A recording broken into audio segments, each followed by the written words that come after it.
have to worry. You made it through the night. Darkness is over. Welcome to the rest of your life. Something good is going to happen to you. Change your life. Change your day. Change your life. Change your day. Change your life. Change your day. Change your life. Change your day. Change your life. Change your day. Change your life. Change your day.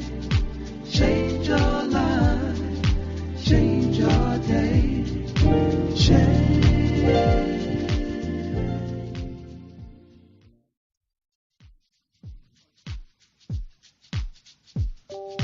You don't have to worry.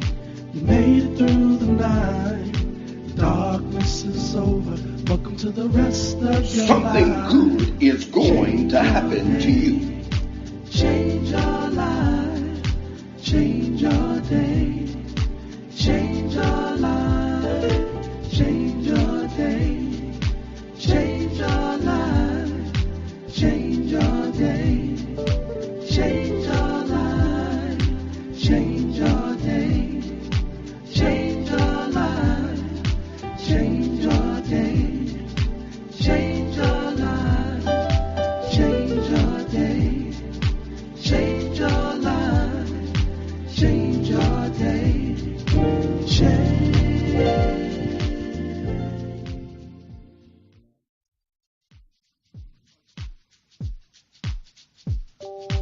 You don't have to worry. You made it through the night. Darkness is over. Welcome to the rest of your life. Something good is going to happen to you. Change your life. Change your day. Change your life. Change your day. Change your life. Change your day. Change your life. Change your day. Change your life. Change your day. Change your life. Change your day. Change your life. Change your day. Change.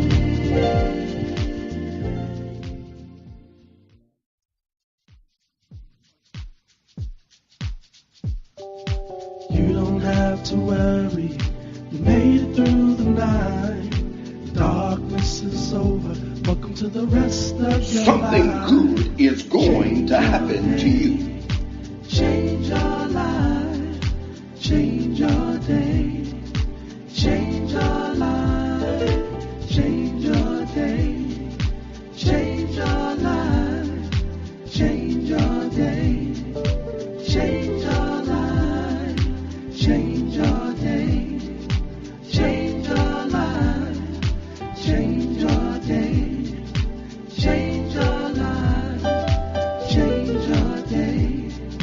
Change your life. Change your day. Change.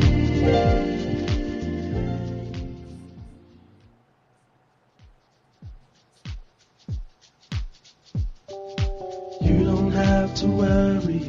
You made it through the night. Darkness is over.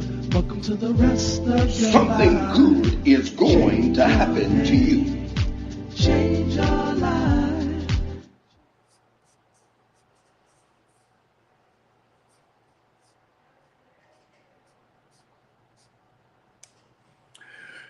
Good afternoon, good afternoon, good afternoon, good afternoon. It is the day that the Lord has made. You ought to rejoice and be exceedingly glad in it. For after all, your beds did not become your cooling board. The Lord saw fit to give you a early rise with the activity of your limbs. Blood yet runs warmly throughout your veins. You have your health, your life, your strength, and you are experiencing new mercies. Blessings to you on this very fine, sunny, and warm day. One of the warmest of our spring of 2025. It's yours truly, the Reverend Andre Cook, considered to be among the most trusted voices in prophecy. Senior minister, pastor, and teacher of the Life Chapel, one church, multiple locations, Newburgh, New York, Raleigh, North Carolina, home of the Charge Service, Hollis, Queens, New York, 182-25 Jamaica Avenue. It is the place to be. Sundays, 9 a.m., midday revival service, 12 noon, and then on first Sundays at 6 p.m., the Charge Service. And I am encouraging you to be a part. And you can join us also on Tuesday nights in the sanctuary. It's exclusive to the in-person experience. 182-25 Jamaica Avenue, Hollis, Queens, New York. I'm inviting you to be a part of any of these services. They are designed with meeting a need or needs in your life. There's a word for you on today. Get ready. Something good is getting ready to happen to you, because something good is getting ready to come out of all you have been going through. I am excited about your potentials, your possibilities, your purpose, your endurance, and your future. And with that, again, I reiterate, as I am excited about you, something good is getting ready to happen to you, because something good is getting ready to come out of all you have been going through. A good afternoon to you, Deborah. Thank you for sharing. I see that you have shared with a number of persons. Mother Torres, blessings to you. Greater Calvary Baptist Church, that's Michelle, blessings to you. Nikendra, blessings to you. Grace and peace to you. Elder Linda Thomas, blessings to you. Prophet Arlene McBain, Lady Allison Warren. I'm gonna circle back to you in just a moment.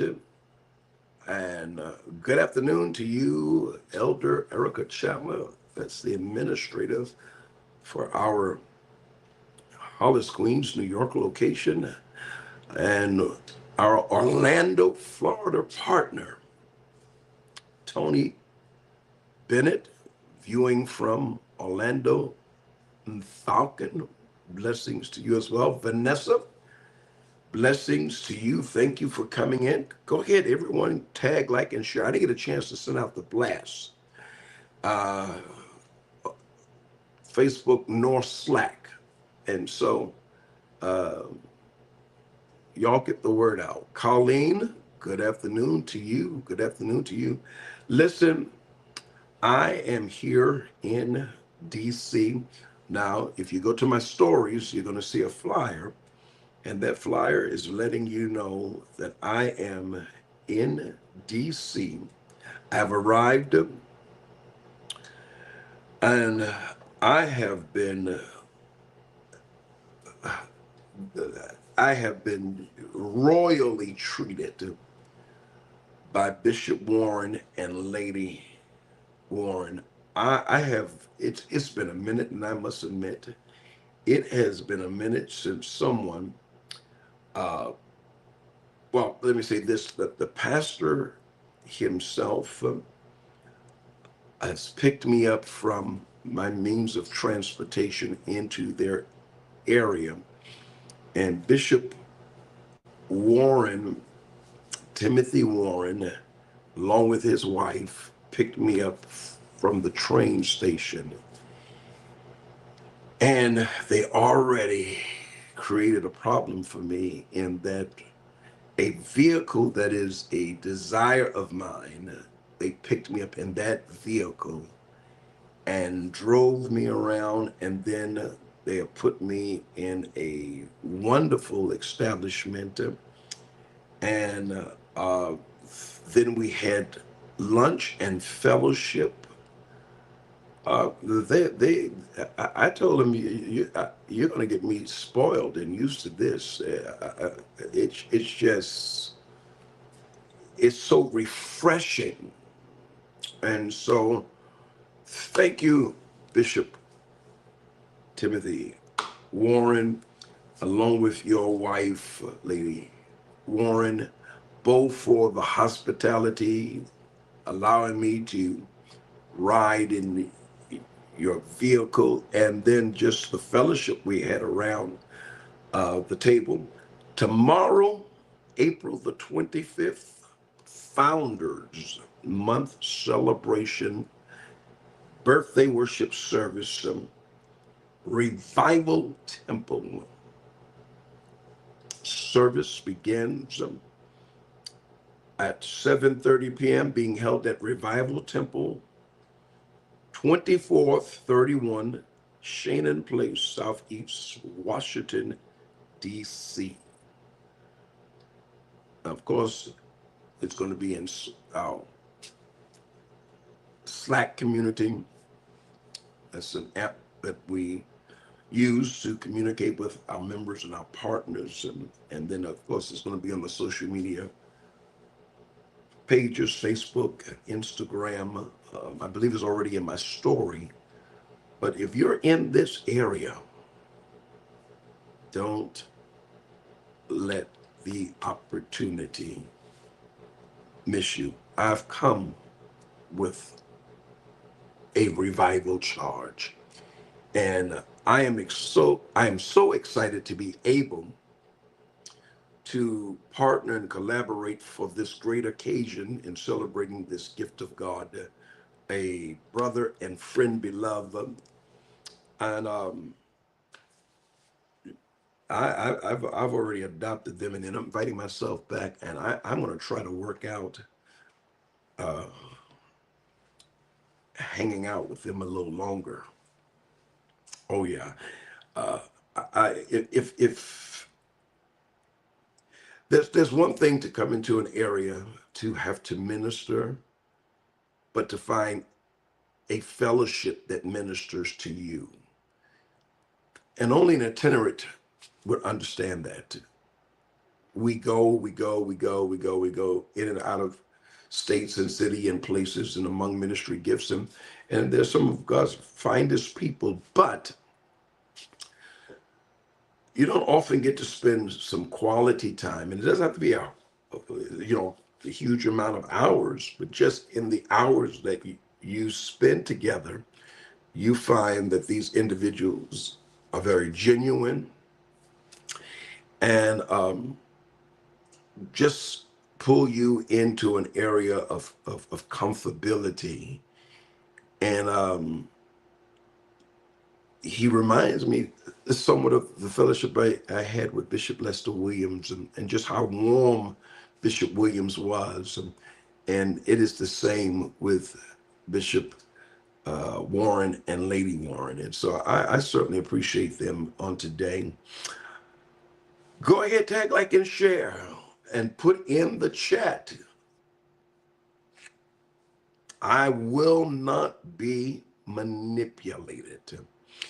And we're getting ready to shift into the segment of our teaching, and we're going to be continuing this teaching on the subject of manipulation, with the topic of why someone succumbs to manipulation. The resource that I'm extracting this material from is by June Hunt.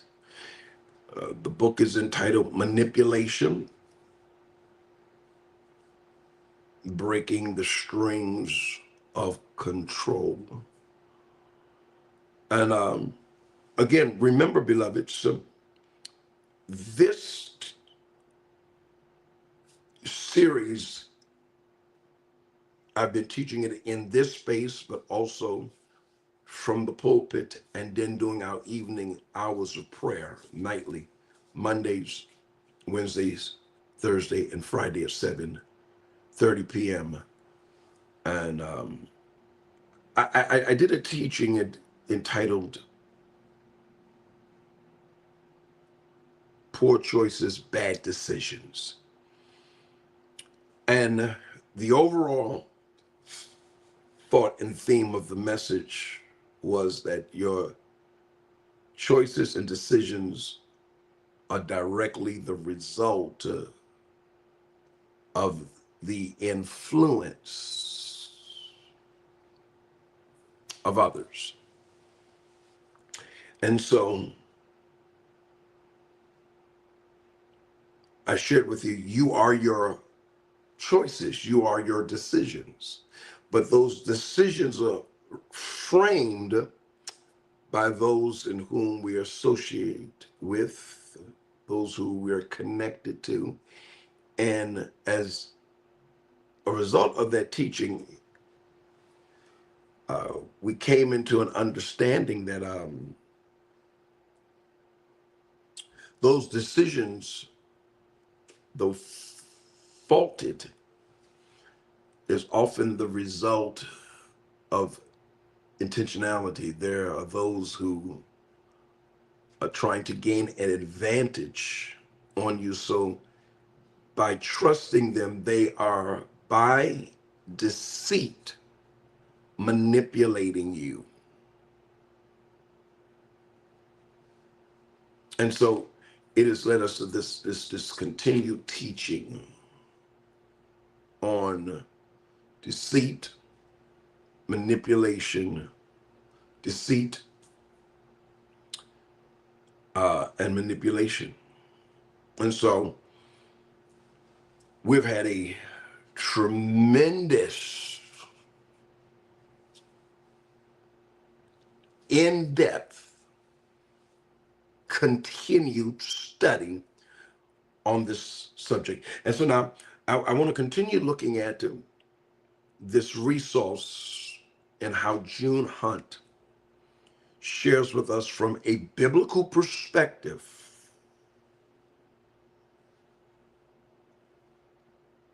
the result of manipulation. And so she asks us the question, why would someone succumb to manipulation? And then she looks at Adam and Eve. She says, after succumbing to manipulation, Adam and Eve sewn fig leaves together for clothing, uneasy with their nakedness. They hear the Lord walking in the garden, and rather than respond to him, they hide from him. The Lord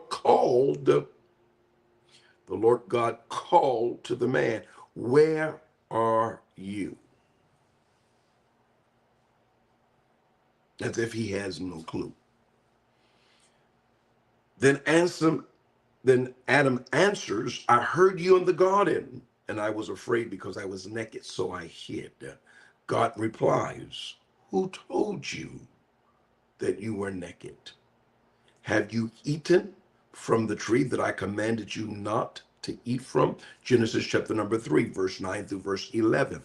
The silver tongue, listen to what June Hunt says. She said the silver-tongued snake manipulates the first pair with a promise. The forbidden fruit will make them wise. This is the promise, that the forbidden fruit will make them wise. Now, having succumbed to manipulation, the couple, Adam and Eve, actually attempts to manipulate the Creator,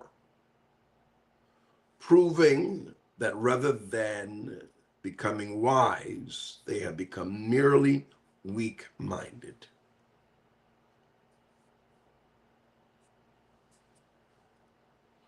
Look how contagious manipulation is.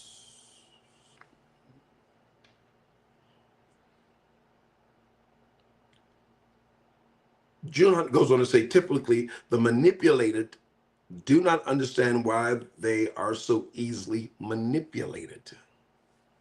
They fail to realize that it is as simple as choosing to whom they will respond,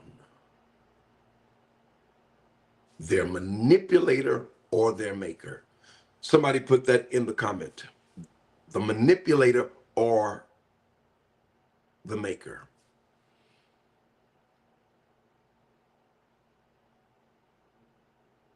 Again, typically, the manipulated don't understand why they are so easily manipulated. They fail to realize that it is as simple as choosing. You are your choices, you are your decisions. They fail to realize that it is as simple as choosing to whom they will respond, their manipulator or their maker. Typically, they have a combination of the following. Here we go. Put it in the comments, someone. Misplaced dependence on the manipulator. Displaced dependence on the manipulator.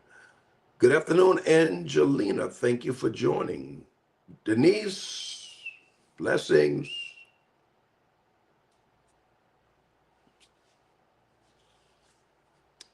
Let's look at what this looks like. I must have you in my life. Misplaced dependence on the manipulator. I must have you in my life. Number two, I need you to give meaning and purpose to my life. And number three, I have to have your approval in order to feel significant.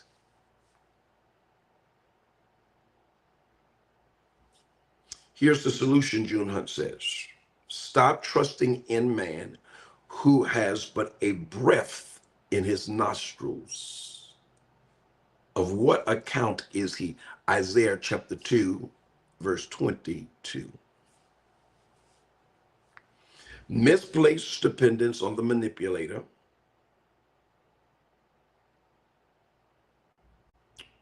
But let's look also now at, and put this in the chat, put this in the comment. Misplaced priorities. What does that look like? What others think is more important than anything else? Number two, the judgment and the opinion of others take precedence over my own. Number three, the end justifies the means, even if it involves violating my conscience. Solution, I strive always to keep my conscience clear before God and man. Acts chapter number 24, verse 16.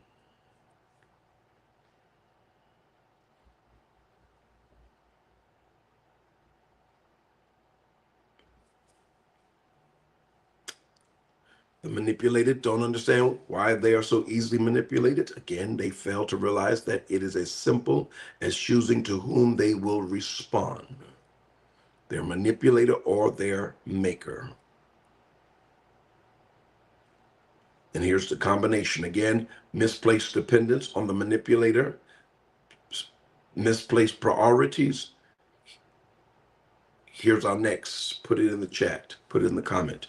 Fear of disapproval. Fear of disapproval. I can't say no for fear of making someone angry at me. I wonder if Eve thought Satan, or the snake rather, would be angry with her. Fear of disapproval. I'm afraid of being rejected. See, when you fear being rejected, then you are a prime candidate for someone's manipulation.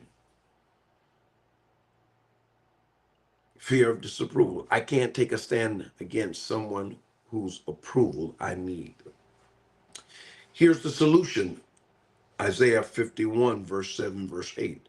Do not fear the reproach of men or be terrified by their insults, for the moth will eat them up like a garment, the worm will devour them like wool, but my righteousness will last forever, my salvation through all generations.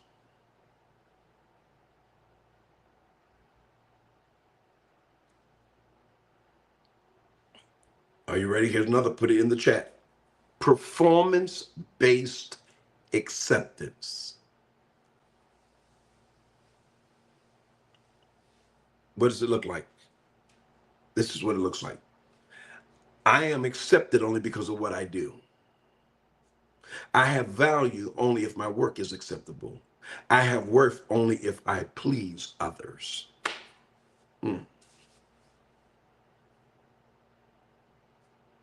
See, this makes you a prime candidate to be manipulated.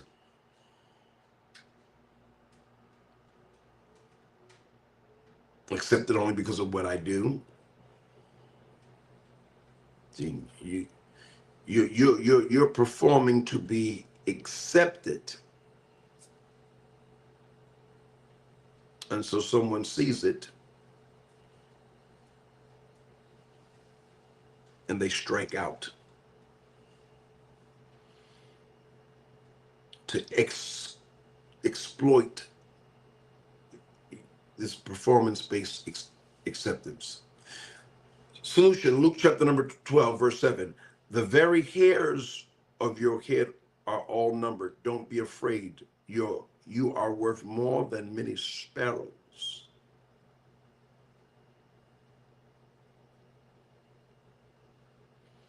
Put it in the chat, the next. Defensiveness about the relationship. I am not seeing objectively that the relationship is unhealthy.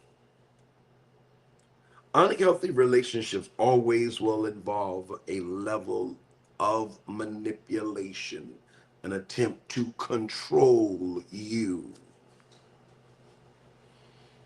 Also, I'm not facing the need for a change in the relationship. You realize it's unhealthy, but you're disregarding that there is a need for change.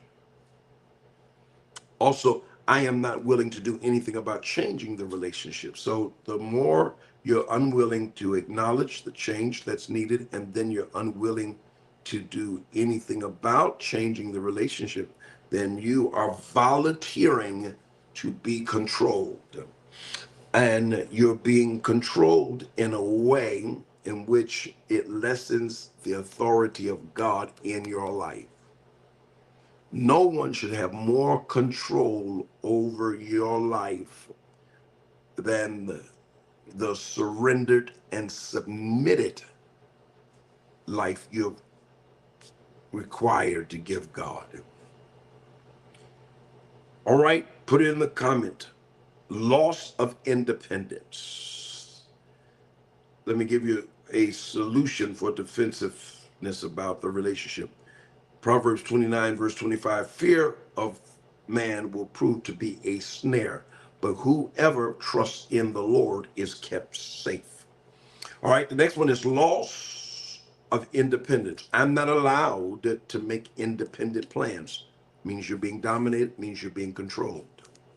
I am not permitted to have alone time. You're being dominated, you're being controlled. And number 3, I am not encouraged to spend money or time separately. You're being controlled. Here's the solution. Psalm 62, verse 7. My salvation and my honor depend on God. He is my mighty rock, my refuge.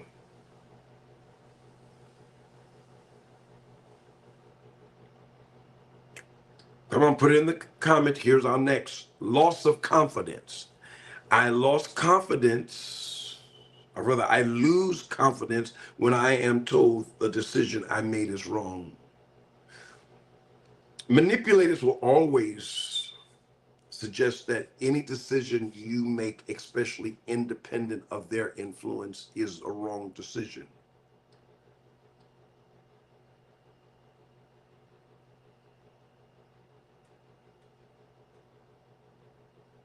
I feel uncomfortable when I am told my memory is wrong. Yeah. Folk who are manipulators are great at being dismissive of your recall. No, it didn't happen that way. This is how it happened. Oh, you don't know what you're talking about. or you misunderstood. Loss of confidence also. I feel stupid when I am told my perception is wrong. Bishop Warren and I was talking over lunch, and he was talking about when he was recently in New York. Um, he wanted a good New York subway, a deli from a deli, and he chose to eat somewhere else. And after one bite, he realized, he said, I miss God. And we laughed about it, but he said, he made a very powerful point. He said, that first voice, that first mind is what I should listen to.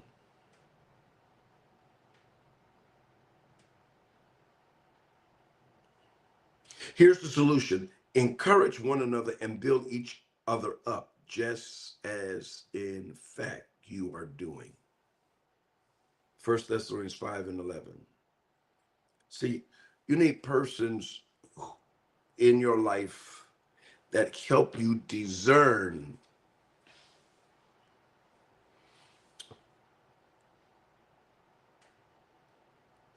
wise choices, decisions, but also to help you see that someone is unhealthy and that they are manipulative, and they're manipulating you, they're controlling, they're dominating you. Loss of identity. How do someone succumb to manipulation? Loss of identity. And how do you know that you've lost your identity? Is when it is controlled by the manipulator's personality or power or influence.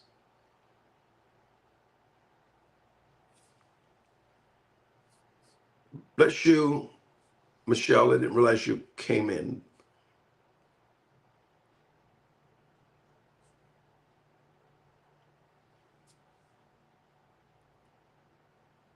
Blessings, Wes.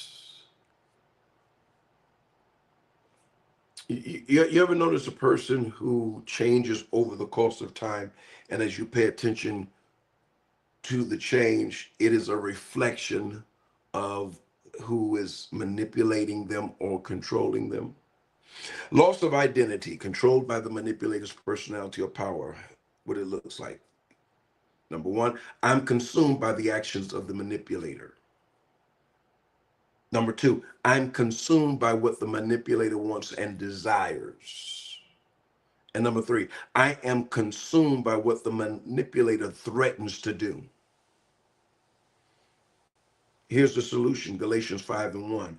It is for freedom that Christ has set us free. Stand firm then, and do not let others be burdened again by a yoke of slavery.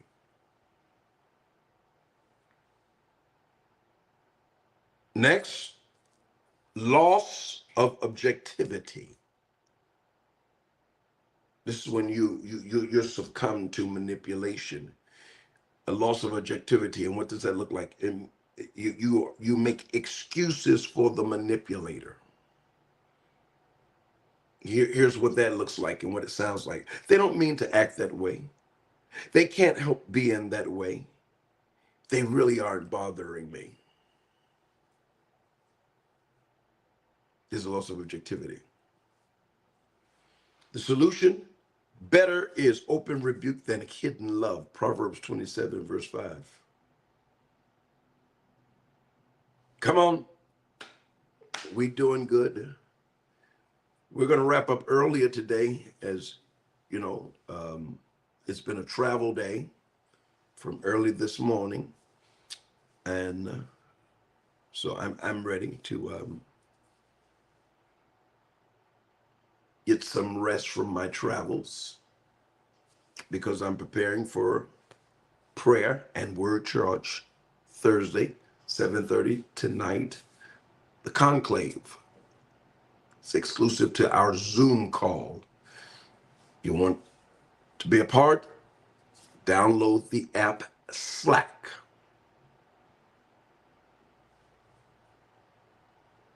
And then It's going to ask you for an email address if you haven't signed up as of yet. And then once you do, go to its search engine and look for the Life Chapel.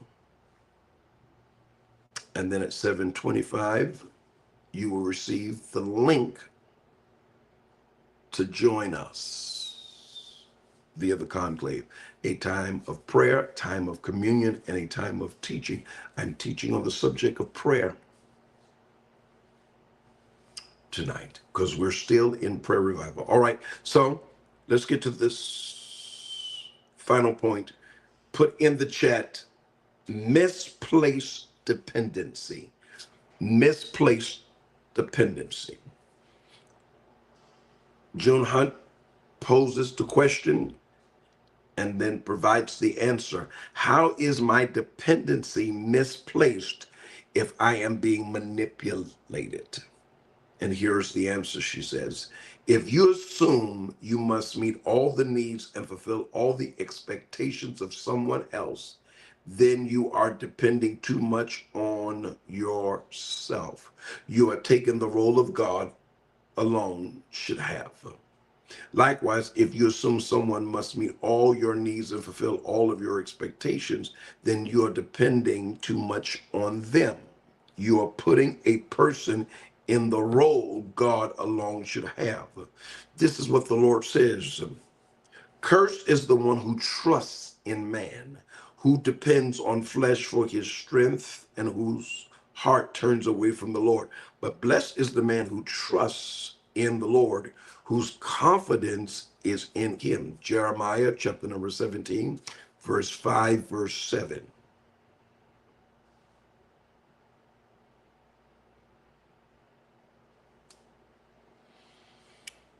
Someone put in the comment.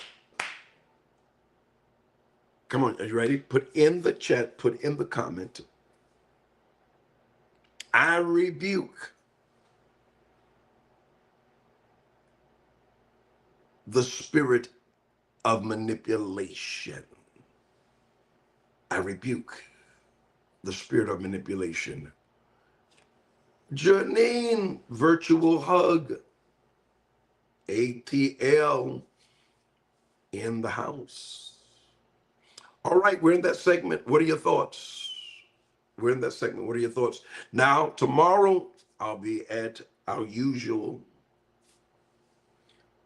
time, Fridays, 3 p.m. to 4:30 p.m.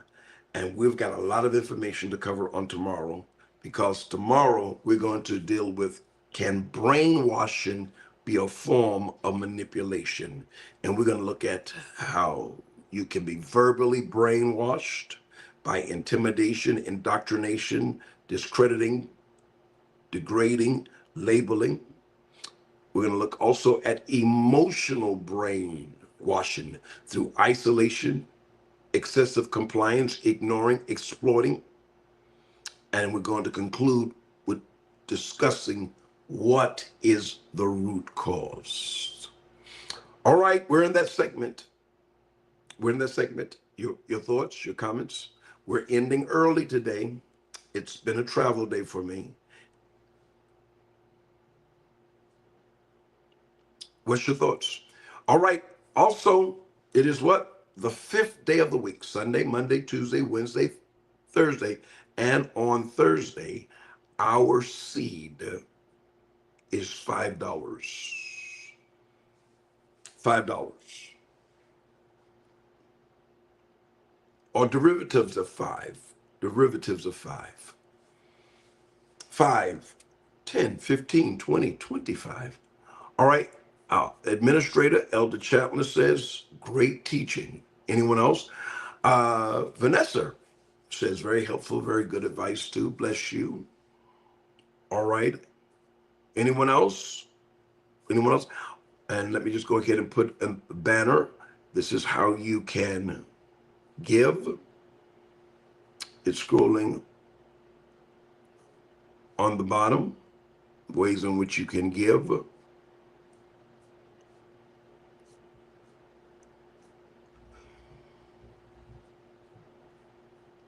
How can I give?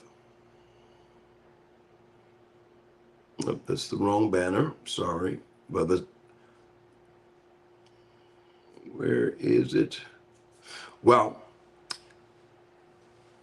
the app Giveify, RevAndreCook Ministries. Also, Cash App, $ ChargeEncounter. Elder Chandler put in the chat how they can give by Zelle. I always forget, and I need to put it here.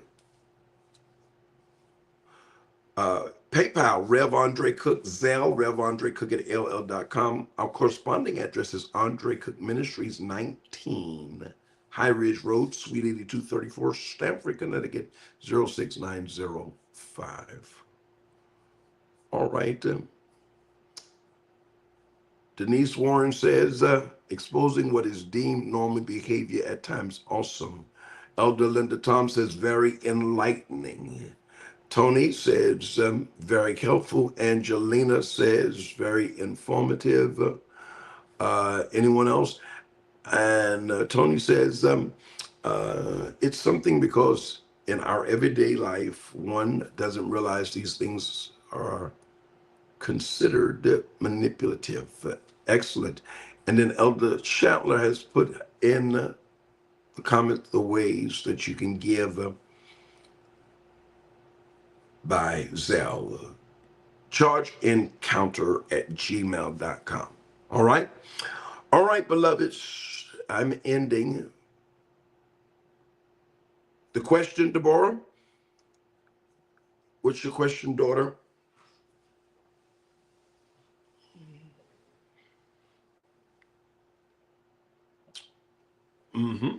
There's a little lag, so though we're live, your comments sometime lag, it take a little longer. Thank you, Deborah. I see the green check mark. You have sown your seed of $5. May the Lord bless you, and may that blessing enrich you, add no sorrow, and money owed to you, money due to you, may it come to you in Jesus' name. Okay, Deborah, I'm waiting for your question. Praise God. And then again, tomorrow night, I'm looking for you that are in the DC area. Some of the team members are coming down from New York. Oh, we're going to have a time. I can tell you already, we're going to have a time. We're going to have a time. We're going to have a time. Revival Temple hosts Bishop Timothy Warren, and the service is being held at Revival Temple, 2431 Shannon Place, Southeast Washington, D.C. All right, Deborah's, her question is, what do you do when you have a cousin that is being manipulated by her boyfriend? First and foremost, my advice is that you would pray for your cousin, that God would deliver her from being manipulated. And then as the Lord deals with her, because it'll become evident that God is dealing with her, then ask God to give you the wisdom, the space, and the time to encourage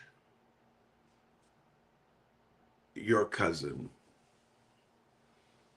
and to share wisdom and direction. But I would pray first, and even when it looks like nothing is happening, trust God, trust God, trust God, even when it appears nothing is changing or shifting or happening.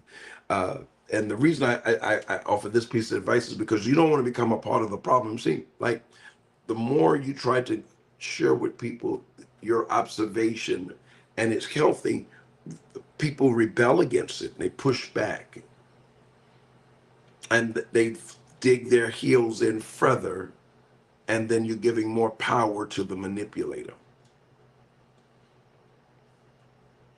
I hope this helps you. Godmother Bessie, I love you. All right. Remember these words. If it's not on your mind, it's not in your future. Elevate your mind, your feet will follow. You do not live a positive life with a negative mind. You do not offer to people what you do not have. You're to make your smile your style. Someone's watching you that can greatly bless you. And remember, something good is getting ready to happen to you, because something good is getting ready to come out of all you have been going through. May the rest of your day be filled with God's favor, his best, his blessings. And with that, I bid you a good afternoon. Shalom, shalom, shalom. God bless.